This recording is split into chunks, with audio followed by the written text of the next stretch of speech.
The Sheik, 1921, Rudolph Valentino. Everyone that went to see this film all of a sudden fell in love with Valentino. Several myths in this film exist even today, and it's an important film because it launched, I think, for the very first time, the hero in desert soaps or desert dramas like The Sheik. That the hero was always a Westerner wearing Arab clothing. Many of my friends, when they talk about stereotypes, they always say, well, what about the Sheik? You know, he was an Arab hero.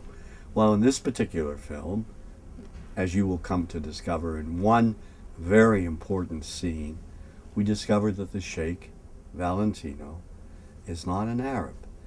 And the manner in which this is revealed takes place in a scene when the Sheik is dying.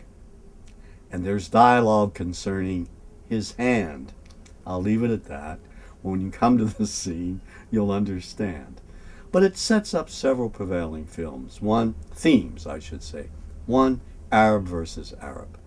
It's Valentino's Arab versus the Arabs of another desert sheikh who's fat and lecherous, who kidnaps the heroine, the fair English maiden Diana, and tries to rape her. Earlier in the film, Rudolph Valentino kidnaps her, but he's much kinder to her. Although in the film, Valentino does come up with this line: when an Arab sees a woman he wants, he takes her. And that line, if you look at, let's flash forward to the movie Taken. That theme is still prevalent today. The film with Liam Neeson, only this time the Saudis are involved in kidnapping a beautiful young woman, and she's given to a very wealthy Saudi. But it's like an Arab woman who wants a woman from the West, always preferring a fair Western maiden. Doesn't woo her, takes her.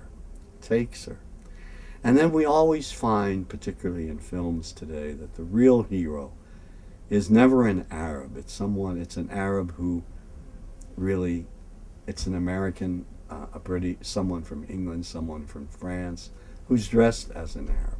Now, Arab women in this particular film, it set a precedent as well. There is chattels, the opening scene. They sell them off in slave markets. So you have dozens of films where Arab women appear being auctioned off, or they're harem maidens, or they're always bathing the Western heroine, preparing her for the Sheik. And so this particular film, which features also, I almost forgot, it's very important, particularly in all the early films, they always had a tall African-American, half-naked, with a large saber who was ferocious. He was sort of like the token bad black guy in the film. Didn't say much, but he was large and he was muscular. And you'll come across him in this particular film as well. But I think it's important for several reasons. One is the myth of the Arab as lover. Two, the idea that the Arab woman can never be attractive to the Arab man. Three, Arab versus Arab. Four, lecherous sheikhs kidnap and try to rape the Western white woman. And five, finally, the desert Arabs, without exception, are all barbarians, unless, of course, they're Scottish earls. And then they're just fine.